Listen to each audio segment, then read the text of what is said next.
Welcome to the 34th edition of Make Pro Wrestling Majestic Again. I am Tiger Heights. And I am Peanut Gallery. Yeah, we have not done the audit yet for the title. But, so this is going to be a review and Make Pro Wrestling Majestic Again for literally 4 different promotions. Yep. So we will be doing a quick review, and then we're going to make Pro Wrestling Majestic Again for each show basically immediately after. So it's going to be a 4-part show really quick. We're sorry about last week. Matriarch and Mothership were in town, and so that was just fun. Anyway, we are going to start off with pretty much, I think the consensus is correct, the worst of the 4 shows, and that is Triplemania Regia, for nothing less other than the horrible promotions, the English commentary team. Oh my God, the English commentary team was just awful. Yes, they were in a baseball field. I think they should have utilized the baseball field a little bit better because I think that would have been cool just visually. But it was the show itself. You know, I mean, the matches and stuff, they weren't like terrible, but just it was just weird. Better. It could have been better. I thought the national anthem and how they started off the show was really cool. Yeah. And if you want to blame anybody, the English commentary was Matt Stryker and Carlos Ochoa. He was the Spanish commentator for Ring of Honor. And they did not do that. Actually, that's part of the reason why this show was so boring to me, was because the commentary was just they had awful. No clue what the hell was going on. They were not filled in on any of the rivalries. Nope. Nothing was done. No. So let's talk about the first match. Okay, was there a Marvel Lucha Libre exhibition match? I know they were doing that stupid jersey thing. Yeah. Was that was it? Yes, that was this. Okay, I'm not crazy then. No, you're not. Okay, this was stupid. It was legitimate, as it usually is. Have a match. Usually, like, a match is fine because the matches are actually okay. Right. But they literally came out like this was a fucking fashion show. Yeah. And showed off jerseys. Yeah, pretty much. And that somebody won it too. Somebody won that. Like, what the fuck? All right, so our first actual match was a fucking disaster. It was Las Toxicas taking on Lady Shani, Sexy Star 2, and Faby Apache. This was a fucking awful match. Yes, it was. I mean, this one has to be a contender for one of the worst matches of the year. Oh, God, yes. I even put that in my notes. The refs thing with Apache was just a disaster. Yep. It was so bad. And it was the worst code breaker on Faby Apache for the Toxicas to win. A quick pin. What the actual fuck? I would have been better off if this match never existed. This was, I mean, all of these women, like, the one thing that we like is the women's division in fucking AAA, but this was not good. This did not do it any justice whatsoever. Let's do actually a match that I enjoyed a little bit more, other than like Conan coming out looking old. So this was a fun match. It was Poder del Norte, Los Vampires, and also NGD. Mm-hmm. I thought this was a really good match. Yeah, it felt a little jumbled. There was a lot going on. There was a lot going on, but I think for a opening match, especially after that just disaster of a women's match, we needed a nice little refresher to get back into it. Can you text MPU that he can still do predictions, by the way? So there is that. And NGD won with, I think, one of the coolest moves. It was that slingshot senton that they do in the corner. It looks really cool. Okay. And I thought it was a neat match. Oh, cool. So, oh God. Pillage and Plunder with Lampressa taking on Los Psychos. Why? Oh my God. I mean, I understand this one has the strongest rivalry going into because it's just kind of a continuation of what happened last time. So this one actually made the most sense from a rivalry standpoint. So I can appreciate that. I kind of knew what was going on going into this. But why? We saw this already at Triplemania. What else is there? So we had... Okay, so Lampressa won. So once again, this invading faction, which is what they are promoting it as. This is not an invading faction. That's what they promoted it as in first. Oh, I know. Was an invading faction. But They that keep that, that act winning. but that act has kind of gotten old now, and they need to move on. They're no longer the new people on the block. Yeah, They've been in this they're for La like 6 months Lampressa. now. They're the Empire. I like the group. Don't Yeah. get me wrong. I think they're the best, but they should have gone for the 6-man tag. Like Yeah. this was ridiculous. And also just some of the people on site. How are these people popular? Like I don't know. don't get it. I don't understand it either. But I The guess only they the are. only one I kind of like is Psycho Clown. The rest of them just suck. Like legitimately, all of them. It's like confusing. It was a pillage match. There was hardcore, Yep, whatever. It was. Yep, it's your usual anything to do with Lampressa match. I had to watch this a couple of times to see if there was an actual finish. And then they did like a pin. There was so much happening. Yeah, that you that didn't it just- even know like, who won, who lost. Yeah, I was so confused. There was a horrible Lucha Brothers FTR promo in between that. Oh made God, yes. It no was, point. There was no point to it because they were just. It wasn't even before the match that was happening. right. It just, It was just there. It just happened. It was so stupid. it was really stupid. So this match actually was really, really good. Yeah.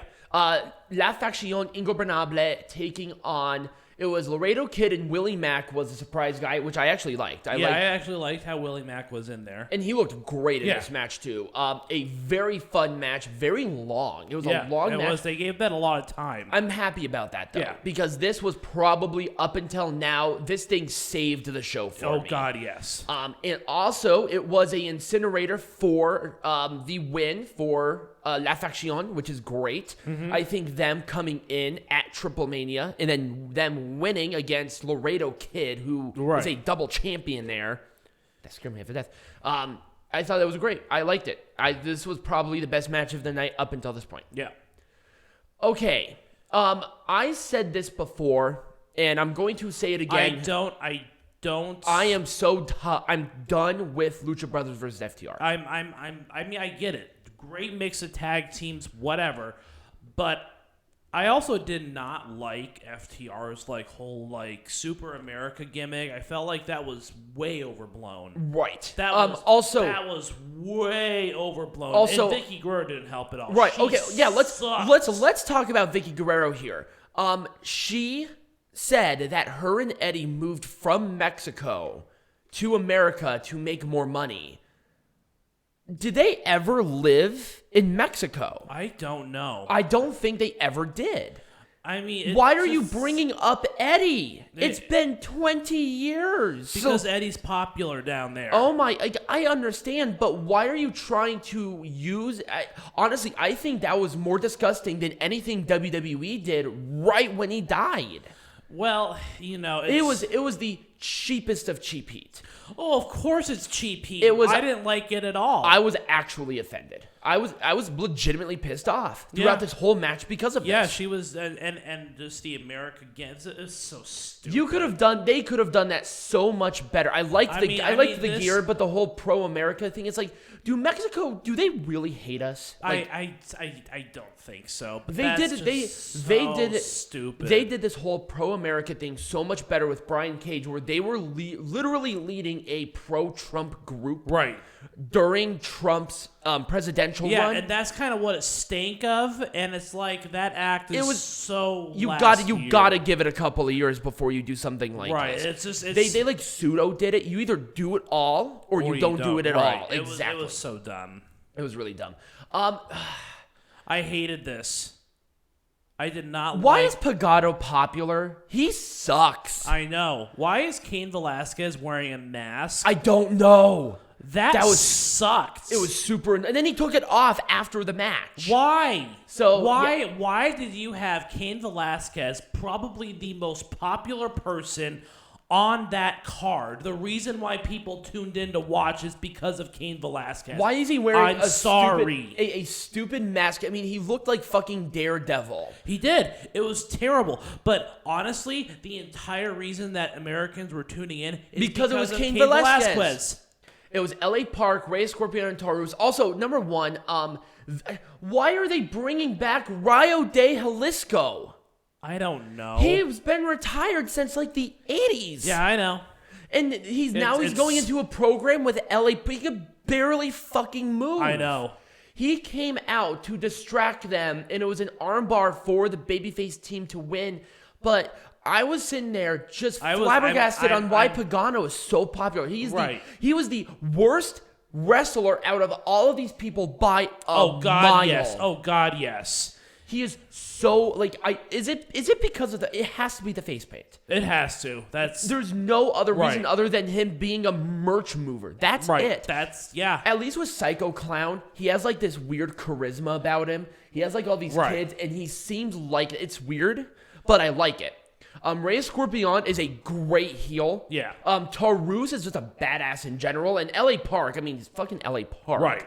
And then Cain Valesquez, he has that American culture, and also he's a UFC legend. I know. So why did they put a fucking mask on him? He looked ridiculous. He had it was like this faded out beige colored gear. I didn't even realize it was him until like partway through the match. Like, oh, that's Cain Velasquez. And then he took off the mask. I didn't understand, but obviously Team Valesquez won. It was a mess. It was just a mess. It was. So thank God this match was good.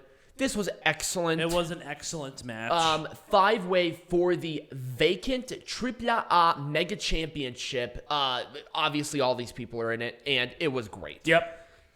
I thought that them really promoting and pushing they this gave this match a lot of time. A lot of time. Great. And I think everybody in this match looked just awesome. Incredible, they were on point. Obviously, this was easily the match of the night by a mile. The only other one that even came remotely close was that 6-man tag or that 3-person 6-man tag, which I really liked in the Laredo Kid match. Yeah. But this one by far, and the right person won. Yes. Io del Vikingo, I did not realize he was 24. This guy wrestles like he has been in the business for fucking 40 years. Yeah. He is so good. He is. He's very crisp. Mm-hmm. He did this one dive that fucking terrified me. He landed right on his head. Yeah. And they checked him because I swear to God he bent up like an accordion. And they're like, he's paralyzed. But no, he was good.